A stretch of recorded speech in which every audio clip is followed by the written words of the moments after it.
It is so good to see you, Martha. I have been waiting weeks to have this conversation. How are Yay. you? Yeah, I'm well. How are you? I'm doing well. And we'll put your LinkedIn. Folks can go check you out. You've been around this space forever. You lead one of those firms that I really admire because of some of the research you do. But let's jump right in. I have a burning topic I want to chat with you about. Yeah, okay. So I stayed in Seattle a few weeks ago, and before I got in, I got the text from the hotel Mm, that says, "Hey, we see you're coming. Is there anything you need?" I'm like, "Oh, how nice! This is wonderful." I responded, "I'm fine." I get in. It's an uneventful stay. Just a few things here and there, but I quickly realized what this text was all about. A day before mhm. I left, the text was, "Hey, you're checking out tomorrow. We won 5 stars. Is there any reason why you will not give us 5 stars? If so, speak now so we can fix it because by gosh, we are going to give you 5 stars." I didn't respond. The day of my checkout, "Hey, Amos, just checking in, making sure you're going to give us." I'm like, what? So I guess my first question out of the gate is, should we bother as consumers with surveys because it's getting so obvious what they're doing here? Okay. I think in most cases as a consumer you shouldn't because I think it's just a completely gamed system. Yep, I think when it's B2B, and there are some exceptions to that where of consumer course. kind of overlaps B2B, but Right. I think the criteria set is, are they truly a partner to you? Mm, Right? That's first. Like, are they truly? I don't mean enterprise rental car. I don't think Hilton Hotel or enterprise. I don't think you consider them a partner. You consider when you get the lowest rate, that's the one I'm going with, right? right, right, Okay. So if they're truly a partner where it's a collaboration, where you feel like you're affecting their decisions in the same way they're affecting your decisions. Okay. That's criteria one.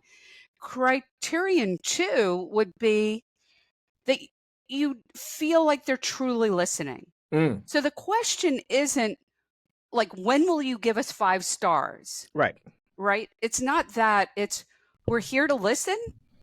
We want to know what you really think. right. And whether bad or good, all thoughts and opinions and perceptions matter. Right? Yeah. So they have to, really communicate that they're truly thinking. And three, which kind of overlaps with the really thinking that that they're valuing you. Like I just Mm, wrote something on LinkedIn about, truly people consider incentives. I just got paid $50 to do a survey, and I was happy to do. I was like, true. They were truly listening with me, and they were signifying we value you. $50. It's fine. Like I scan it in, I have $50. It buys in Portland. That's 2 glasses of wine. It's like, okay, that's something. It says they. So I think, and with many of our clients, we do Starbucks gift cards. A right, latte on us. right. So just to say, hey, we appreciate you as a customer. So, and in B2B, come on, these relationships can be worth hundreds of thousands, if not Right. millions of dollars. So, come Correct. on, a latte or two on us, like that should not be what breaks the bank. So I think that would be the set, that they're caring, they're listening, and it's a true partnership. And if all of that criteria set is met, I think absolutely you should feedback, or if at least two of those that criteria set is met, consider it. But Mhm. your enterprise, your Hilton, I think it's just, I American hate to say, Airlines. yeah. Don't get me started on them. But really, I think it's BS. Yeah. So, well, let me ask you Okay. personally, do you fill out surveys? Mm. I did for American Airlines because I just couldn't get them to respond. And so I was like, consumer affairs, please, yeah, like, you delayed me for 4 days. Come on, please respond. Give me some kind of compensation for this. I had rental car and hotels and, the whole thing. A delay of 4 days adds up. I mean, for me, it was just shy of $2,000. And so it's like, please, and then new tickets on Alaska Airlines Right. just to get finally home. In any event, yeah, they sent me their survey twice, both times on that net promoter score, 0, with here's why I'm giving you a 0. It still didn't affect anything. I still didn't get a response. But yeah, I in desperate times, I've tried it. I've never actually seen it work, but Right. it is sort of like, okay, is Let there me any way you'll listen to me? Anybody? Are there anybody home? Right? like it's crazy. I think we just on in the last 30 seconds came to the conclusion that surveys is just another channel. It's an escalation channel. Right. Right. Yeah. Like you're not answering me in all of these other places. Maybe if I put it in survey, I would Maybe. maybe Finger, yeah. you get an answer. So I not to pick on our friends at American Airlines, but I too have an American Airlines story, and I want Oh, to. So I they canceled my flight. I now live in flyover state in Oklahoma City, so they take me to Dallas a lot, right? So cancel my flight in Dallas. I've made this drive dozens of times. It's about 3.5 hours. I get a rental because I'm just trying to get home. So I drive home the next day, get the survey. Amos, how did you enjoy the flight? Mrs. Lincoln, how did you enjoy the flight? Right? One of those kind of right. this kind of deal. Yeah. And then it goes on to ask me how was the meal, how was the flight. It did all of that. And so I am struck by the fact that there was very little on that survey that they didn't already know or should know. Right. It got me thinking when I was planning on talking to you today to go, all right, what was the point of surveys when we started doing this thing at scale? What was the original intent? Yeah. Yeah. Well, I mean, originally, so, back in the 90s, I would say, I think there really was an interest in listening and feedback. Mm, I think that it's just become a very gamed system. I mean, just to kind of reflect on your point, companies should never bother you with information they already know. Like never. Like time is precious. Like if their time is precious, guess what? Their customers' time is yeah, precious, right? yeah. Especially business travelers' time. It's precious. So don't bother me with, like which flight were you on? They know. Mm, Um, which, class were you in? Or like petty stuff about the meal. Like they should have a better way to QA the quality of first class meals right, than like than asking you. right. Right. So Yeah. there are things that they should be able to QA, that have and things that they should just know in their CRM system, that there's no reason to bother you with. But originally pre 2003 Net Promoter Score taking off, I think there really was an interest in market research, customer feedback. It's just gotten kind of bastardized is what I would say.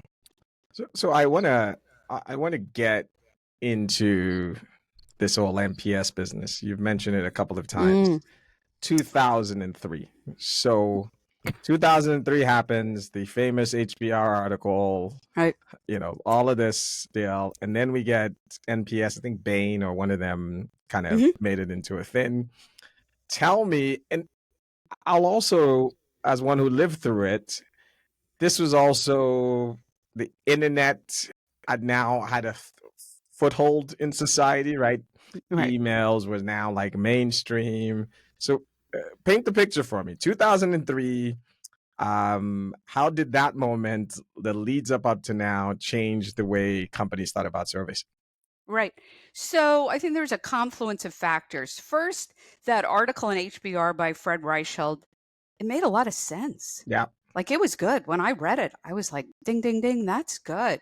Because instead of hitting the nail on the head with, rate this company or how satisfied were you, it's like, coming in on the side. Yeah. Like, would you recommend? How likely are you to recommend? I was like, at least kind of an interesting new question. Right. Um, so I think there was like an excitement about like an interesting new question. Then, like you said, emails, right? They Oh yeah. become really cheap. Yeah. So it's like, okay, asking this question by email Right. costs us pennies on the survey, right? Like not even penny, like fractions of pennies on the Yeah. survey. Basically free. Okay, basically free. Yeah. Okay, so we have internet, email, it's all like exploding and free, and memory is basically free. It's free, and the question seems kind of interesting and new. And there is this kind of talk about we're post Ralph Nader, Mm. right? So there is this kind of like, could we learn from customers? Like, is there a possibility we could learn from customers that customer feedback is valuable? Because Ralph Nader had been, Oh yeah. hammering away on that through, I don't know, the auto industry, the 70s, 80s, and really formed Consumer the beginning. affairs. Yeah. All that. Right, formed the beginning of this Society of Consumer Affairs Professionals.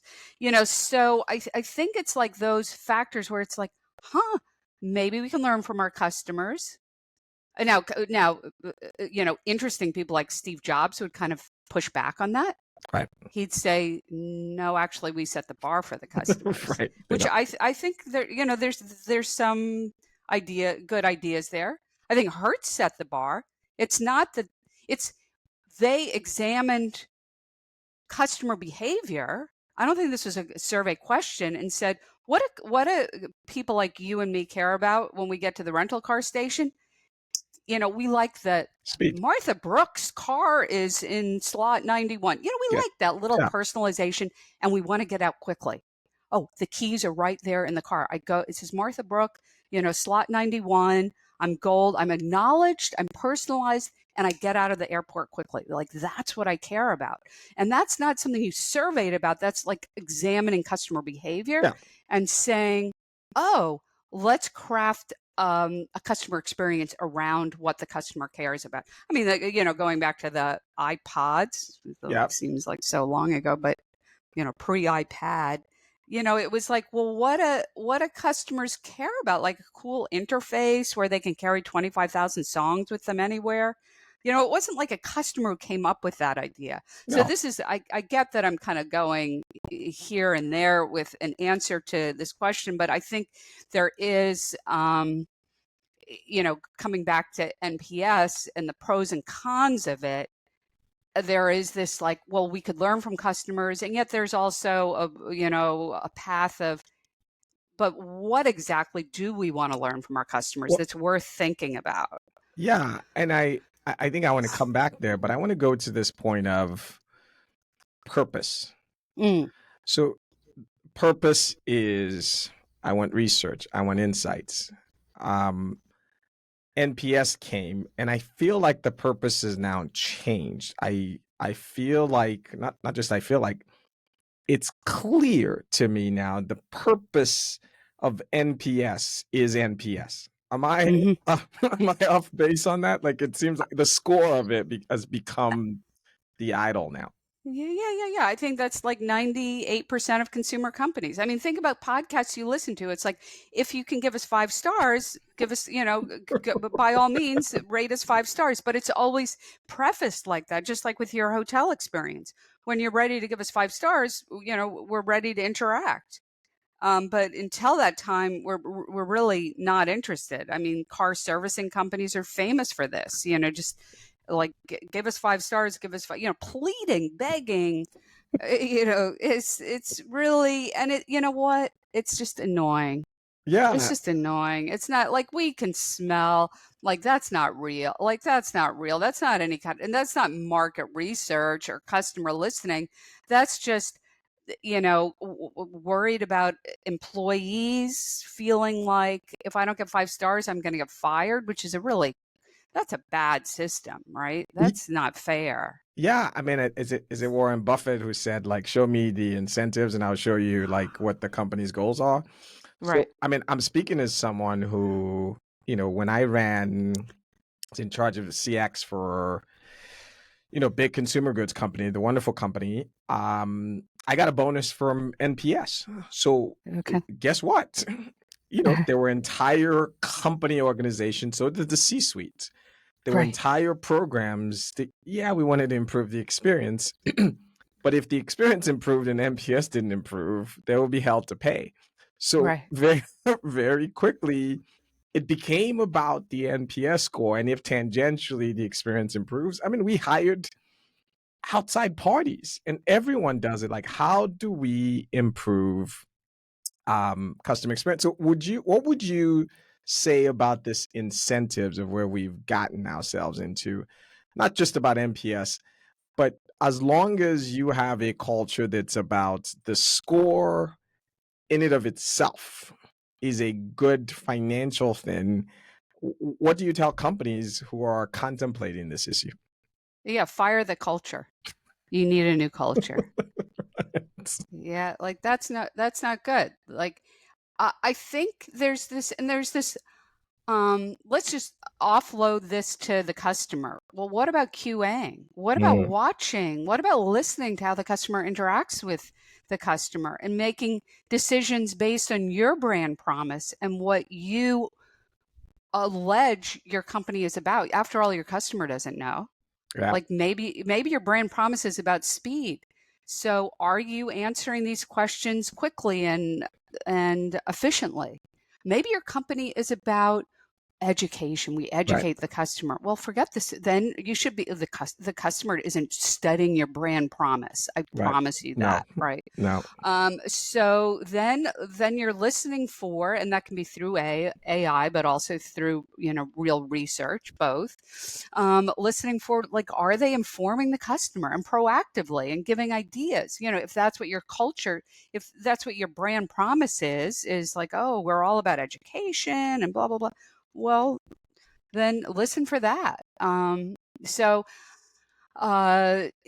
I don't know if that answered your No, question head on or indirectly. it does. I want to go back for a second and go back to what you and your team does. How did you end up in this space of looking deeply into how did you become this sort of expert around this topic?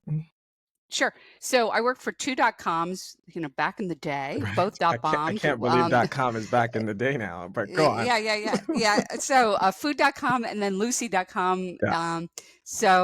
And then Lucy transitioned into work for Nike and Adidas. And it was actually, I worked for a guy named Sam Braddock at Nike. It was really cool. And he said, Martha, I really care about evaluating our customer service, our email, our Right. chat, our calls. And honestly, I don't care what our score is, as long as I have a hockey stick that I can prove to our C-suite has shown that we've moved up, right? Okay. So it was kind of like, yes, measurement of aspects of the customer experience. In this case, it was customer service. And of Right. course, customer experience is a lot more than customer service, Right. but customer experience is everything. It's the invoicing, it's the pricing, it's the supply chain, it's everything. But this was specifically about customer service and being able to have real metrics on that. And so that became, and then Nike was a very early client, that became metrics, interaction metrics. So measuring the quality of interactions with real metrics. And in the very beginning of the company, we were just about customer service evaluation. And then our clients pushed us into, like, we're really interested in Right. beyond customer service, customer satisfaction. And so we got into interviews. Interviews are still like a fantastic research tool that we love to use. They're quite expensive. Right. And so that transitioned, of course, into surveys. And so now those really are our methods, our workshops, customer service evaluations, and then genuine customer listening, interviews, and mostly surveys because they're less expensive. But the way we do them is none of this BS about, like, give us a 5 stars Yeah. and we'll Yeah. blah blah blah. It's like, We'll bribe you for it. yeah, I yeah, I am I am fascinated to see this journey we've been on where we started at one place and now we're bribing people into giving us 5 stars. But to get back to NPS, Net Promoter Score, sure. for anyone listening who doesn't know what NPS is, this is the old famous questions, what have you. But I won't butcher it. I'll let you. What are your thoughts on the question to begin with. The one that Yeah, says, again, it is, how likely are you to recommend XYZ to your friends and family? I believe right. some version of that. Or What are your friends and colleagues sometimes if friends it's a and business. colleagues? Yeah. Exactly. Yeah. What are your thoughts on it? Well, like I say, back 20 years ago, I was like, oh, interesting. And then it became clear, you know what? It's a leading question. What do you mean by It's that? like, how likely are you to recommend assumes you're somewhat likely to recommend. Ha ha. Right? So Okay. it's like, huh. Okay. Now, what I will say about NPS is if you want to benchmark, and so many of our, if not most of our clients want some version of Right. NPS. The pro about it is that you can benchmark against other Because everyone's companies doing in it. your sector. Yeah. Right, right. So I like that about it. Sometimes I think it requires some tweaks. Right. The empirical question is, have you recommended? Yes or no? Will you? Right. Like, Instead of yeah, how likely. yeah, I hadn't thought about that until you mentioned it. But I also want to point out, for me, what rubbed me wrong about NPS, the question is, I think the bar is way too high, especially because they now put these questions on service interactions.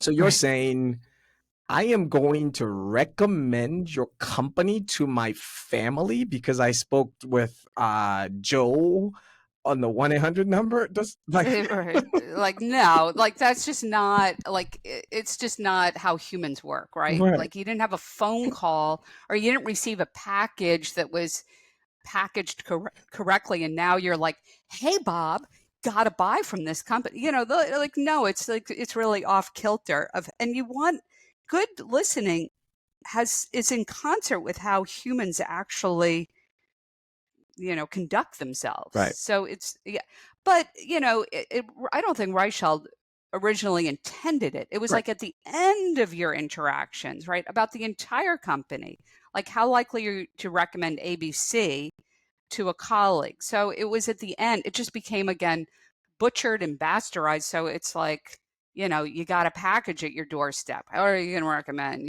Call center. Oh, how likely are you to recommend? Every 5 minutes, like Right, I'm every five recommending, I'm minutes. recommending, I'm recommending. Um, here's a thought that I want to get your kind of perspective on. I think because I was kind of living it in the moment in that 05, 07. I think when NPS first came, I ran most of my background is in service. We didn't even get to ask the question. We still had our old school customer satisfaction, what have you.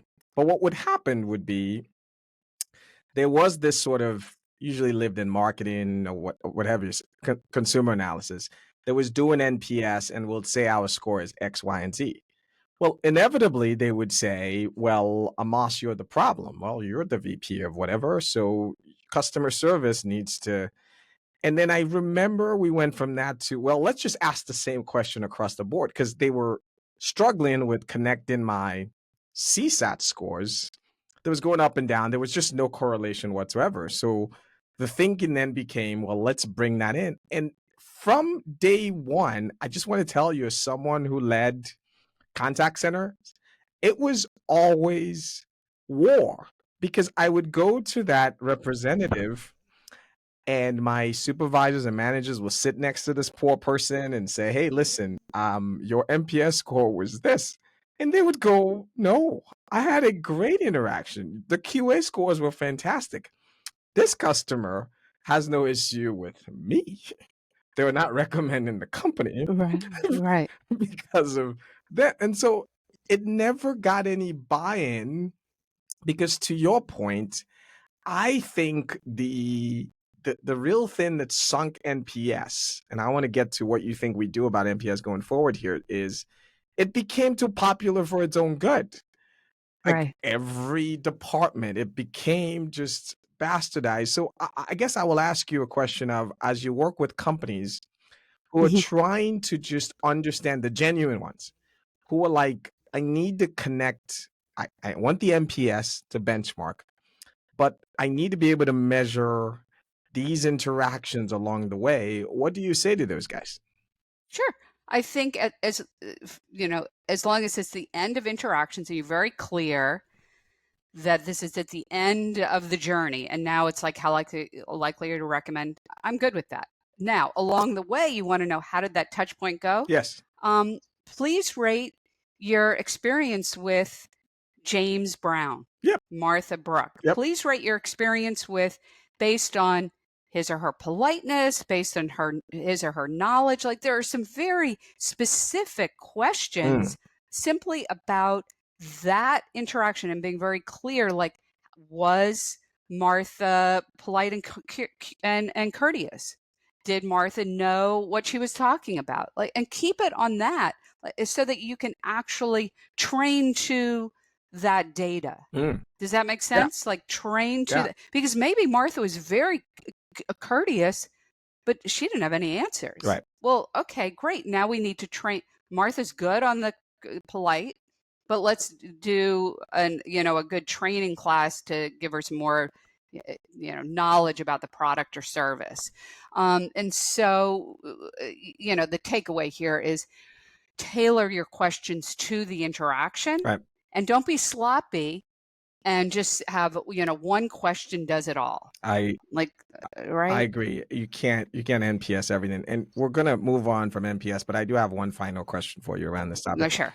The Yeah. the long knives are out for NPS, and I am wielding one of the knives. Where do you stand on? We now have this thing. It's ubiquitous. It's the standard. It has flaws. You just pointed out a new one. It's like I hadn't heard your take on it before. The people who came up with the score are writing me a culpa letters on, hey, we screwed up, what have you. What are you saying to folks who just genuinely ask you what to do with NPS? Yeah. I would say, make sure you're benchmarking it so that there's a true point, Yeah. right? That you're not just assaulting your customers with something that they've heard over and over again. Um, and really study the journey and make sure you're asking NPS at the right time, Mm. in the right place, which again is at the end of a journey. And consider how you might want to tweak it. Like, so often it's just, how likely to recommend friends or family. Like, um, say you're a B2B company working with distributors. Well, a distributor shouldn't be recommending you Right. to right? Because it's their job to sell you. Right. So of course they're going to recommend you. Do you know what I Yeah. mean? It Yeah. Yeah. just doesn't make sense. So in that case, you're going to need to tweak the question. So just be very selective about your audience, as much as you're selective about the touch point itself. Does that No, make it sense? does. So It does. I yeah. think that nugget about at the end of the journey, not every touch point.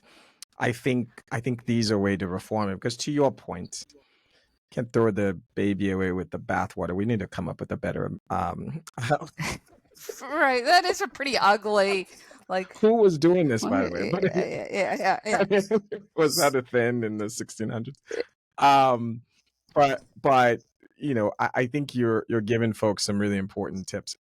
So I've got Martha Brooke on the podcast. I've been looking forward to having this conversation. I'm going to ask you a bit of a fun question here, Sure. to get people to get to know you. So, I'm going to ask you, what was a purchase under $50 that has impacted your life the most? And while you're thinking about it, I'll give you mine. Okay. Mine is the neti pot. Oh, I can have bad allergies, and when things get really, really bad, I mean, I'm not graceful with the thing. I end up like I'm waterboarding myself, but my gosh, does that thing what a work? part. It works, Yeah. like it clears the whole thing, and I can get some relief. What would be yours? Yeah, well, one thing I just want to kind of reflect on the question, and say, sometimes it's the small splurges in life Yeah. that really make a difference. Like, of course, we love the big, fancy resort Sure. vacations. That's terrific, but sometimes it's just little stuff. So I took up tennis a year ago, a little over a year ago, Right. and recently bought slow ball, not the slowest balls, but slower than the green Okay. balls. and it's just it makes it Ah, really, in terms of getting into yeah, the yeah, yeah, technique, yeah. because it's all about technique. Right, It helps really, but slowing down the ball, they're called orange balls. It really helps you get into the right form. right. So I like that one. Kind of in the neti pot world of things, I have this thing, I think it's called like a back arch. Huh. Anyway, you lay on it Right. and it like goes into your entire spine and kind of curves it. Maybe it's called a back curver. Huh. I don't know. It kind of opens up the chest, it relaxes the spine. I don't know. Maybe it was $12 on Amazon or something. It's like, oh, I kind of like this, for a minute. I don't want to spend my life on this thing. Um, but it's kind of neat. So That's those cool. are a couple things. Yeah, That's cool. So I do want to get back to, we sure. now live in a world, and again, correct me if I am exaggerating here. I think that many organizations, particularly consumer facing organizations, are just not gathering feedback the right way. Feedback Yeah. specifically from consumers. What are the real world ramifications of most companies continue to live their lives without gathering real good consumer feedback? Oh, that I love that question. That they lead their company astray. Mm, So you think that everything's great right, because you've begged and pleaded and coerced, right, downright coerced for those 5 stars, right. and so you're like, hey, we're good, Those are awesome. right? Right, Things are awesome. And yet, meanwhile, you could be losing market share, your revenue could be crumbling, like any number of things. And so you're sitting in the self-satisfied seat. And meanwhile, things are going, I mean, coming back to our American Airlines, it's like, well, you think things are good, but maybe they're really not. And if you listened right, to those conversations or read the emails pleading for, please respond to me, you you might say, you know what, we need to change this, that, and the other thing so that we don't lose market share, so that we protect our revenue over the long haul, beyond the quarter. So I think that the old expression in the 70s is garbage in, garbage out. right, So you bring in garbage data, you're not going to make good, smart, strategic business decisions. And hey, guess what? You and I are both in that space of helping companies right, improve strategically, right, right? right. Right. I couldn't agree with you more. I think from the falling survey rates, the sample size is already problematic. The way you're asking the questions is leading, as we learned today. There's all of this. And honestly, when you said about doing other kinds of things like live interviews and what have you, at the end of the day, if it's information you want, data, intelligence to make a decision, and you're not a slave to the score, I think it's very, very much worth it to at least find some other ways to get the pulse of your true customers, given that the whole survey complex has been a bit bastardized. Yeah, yeah, the military industrial survey complex, right? No, you just used a great word, and that's intelligence. Yeah, Are you gathering intelligence or are you chasing a score? that's right. And if you're chasing a score, and maybe you need to now, like, Right. come on, we work with Yeah. a lot of clients. Maybe you need to chase a score. Right. That's fine. Right. Don't confuse it with Correct. intelligence. Like, have your team that chases a score, have at it. But let's also consider, another aspect of your company, which is gathering really good intelligence so that you can grow, so that you can steer your company correctly. Right. What Yeah. has surprised you the most? I have just a few more questions for you. What has surprised you Yeah, the sure. most in your research lately? Let me kind of give you a little hint. There's lots of breaks in the data. Mm, Like ACSI, American Customer Satisfaction Index, was on the uptrend, and then we've done this reversal, and we're back to where we were in 2003. I could just more. It's like something is breaking right. in my world of service and overall in the world of customer experience, and I can't put my hands on it. So as someone who is looking at data all the time, if I were to ask Right. you, what have you seen where you're like, this is a dramatic or significant change over the last few years, what would you pinpoint? Yeah, I would look at our culture, which is not valuing science and expertise. Mm, I mean, like I don't want a car salesman to do my heart. God forbid, I need heart surgery. But yeah, like you want the excellent cardiac right. surgeon to do your heart surgery, and you should be valuing their opinion. And maybe that seems like way out of line, but I just feel like with social media, sometimes there's this devaluation of the experts, and everybody can weigh in on whether vaccines are good or bad, or actually, there are medical professionals who have a more informed opinion than I Yep, do about vaccinations. And I think that this kind of devaluing of expertise and science, both, right. and they're a little bit of a different lens, but both of that devaluing has kind of devalued how businesses Yeah, operate. And that's not a good thing. And so coming back to like what are good values that you want to teach your yep, children? What are good values for companies to have? And I think it's like going back to the ABCs of not everybody's opinion is equal. It should be equally weighted. right. Like experts should get more value with regard to their Correct. expertise. And science, the scientific method, after all, it goes back to the Renaissance. It It's- goes back hundreds of years. And back then, it was considered a really excellent like way to conduct oneself in the world, right? And it's worked for hundreds of years, and we should continue to embrace the scientific method where right, you come up with a hypothesis, but then you're willing to deny that. You ran good right, experiments that mean you measure the results, and you learned, you know what? That wasn't such a good right. hypothesis, or that was a great hypothesis. Um, so anyway, getting beyond, the medieval world was all about beliefs, Yep, right? And gods and all of that. And then Francis Bacon came along, and Galileo, and there's this whole, complex around building out a new way of thinking, the scientific method. And it's a really good method that really I don't think can be beaten. I agree. So We've yeah, tried yeah, other things, and so this happy go lucky, let me use my emotions to get you to give me 5 stars, let me bribe you, let me do all of this. That's not, you're now, it's witchcraft again. You're just sort of, you're no longer, you have to be willing to have bad answers if you want the truth, right? Or yeah, unpleasant answers. So you cannot live in a world where a customer, I do not feel comfortable being, I don't hardly ever fill surveys, but I find it hard to be honest. I mean, I think you should comment about that a little bit. This notion of we are all kind of, I feel a little, I don't want to penalize that, poor representative, sure. because I don't trust what you're going to do with the data. How is this all of us all being fake nice and pressured? How has that impacted this whole profession? Right. So if I had one question, I mean, it's just, every day I could have a different question, but the question that came to mind as you were talking is if I just had one question, I'd say, what could we improve? Mm. What assumes Mm. now it is leading, Yes. Yes.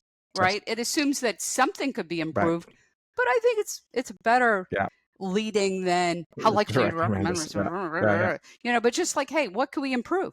I, Yeah, that would be, I I, think that's a good I love question. that because it's leading in a place of humility. It assumes that Right. something's broken. We're not Uh-huh. perfect. And it could be Yeah. small. It could be something Yeah. small. So Yeah, you listen.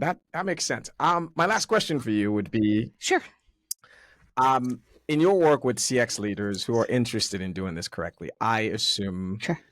if you're anything like me, most people are checking the box or doing a project or what have you. But then you meet these leaders who are like, I really want to do this thing correctly. What do you tell those guys? What do you tell that person who shows up and goes, I want to really fix this and do this whole gathering feedback and intelligence well? Sure.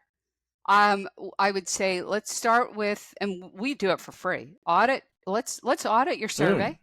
Let's audit the deliverables out of that survey. And honestly, we'll tell you if you're in a good place, meaning you don't have to be perfect, but at the point of diminishing returns, we'll tell you and like go on with what you're doing. And if we find there's some caps in how you're asking your questions or how you're bundling up those results. Right. We'll tell you that too, and tell you how to get that fixed. So I would start with audit what you're doing. Does that make It sense? does. Like really, like have that intellectual curiosity. Right. I would start with that. Like that's a good place to begin. Is I'm just intellectually curious.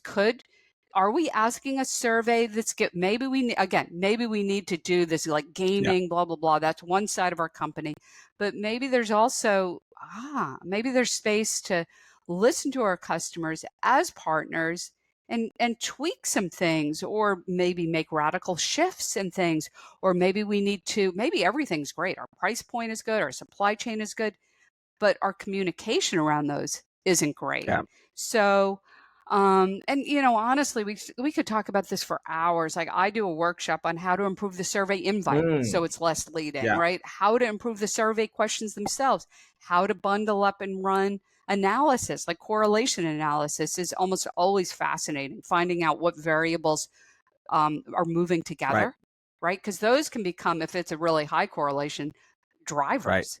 Well, that's it. That's really interesting. So, and then text analysis, getting AI, we love it. We use a lot of AI. In fact, I think we're posting something about AI on my LinkedIn today. So we love AI, but you have to use it selectively. It's not like this one tool that does it all, because it's not. It will be at the point of general Right. intelligence, but right now it's large language models. And so you really need to kind of work your research arm alongside AI. So, there's examination of how you're using AI, and are you getting truly accurate information? Because we've worked with companies where even like with their unstructured data, so that's the, Right. open-ended text or the conversations, they're running AI, they're like, we're great, we're in a good place. It's like, okay, well, we'll audit some of that for free, let you know how you're doing, because we've found cases where even the sentiment was wrong, right? Which is the easiest Right. thing to Right. measure. Like but it was wrong because customers would say something like, "I really like this about company XYZ. However, when they do ABC, I'm really kind of dismayed." And what the AI got was the I very really first like this part guy. and not the second. Yeah, and not the second part. And so if a human is listening to that or reading that, it's like it's a mixed reaction. Yeah. It's not Right. positive, it's not Right. negative, it's Right. mixed, which is a very different kind of very different kind of sentiment. But and that's the easiest part of any kind of coding, decoding of unstructured data. Then there's the whole around Right. content. What are the themes? Anyway, we Uh, truly, I w- love w- talking about good data and how to get it. w- So you could we have have me. we have Yeah, to do a yeah, part two of this. yeah, I just got to yeah. say, I didn't know this field existed. Most Mm, companies, they want to do surveys or what have you. They just copy what everyone else does. People bring all of their sure. practices from, I used to work here. We set the thing up, we start firing it off. And even just the audit you just talked about, like I used to scream at the quality of our data around surveys and who was getting surveys and the triggering. And I just thought, this is not science at all. And but I was just another guy screaming in the void. I am so happy Mhm. to learn that people like you and your team exist who can really help people do this thing the right way. It is science, ladies and gentlemen. That's what we've forgotten because we're asking a question about feelings. How would you feel about it? It is science, right? There's Like, Right, right. And you touch I think this would be a great part too, yeah, sampling techniques. Like that's really interesting. That's part of it. It's like there's the questions you're asking to capture data, but then it's like which audiences are you going out to, and how are you going out to those audiences to ensure that you're getting representative response? Because if it's not representative, that's another kind of like, well, that data is it's right, gamed in its own right. way. So that would be a really interesting topic to deep dive into. I Yeah. can't wait to have you on. Martha, this was Okay. fantastic. Thank you so much for coming. Your Yeah. info will be on. So, folks, if you want to engage with Martha even more and her team, contact her on LinkedIn. But thank you so much for doing this. Yeah. I appreciate it. Love it. Thank you. Bye for now. You've been listening to an Amos Talks production.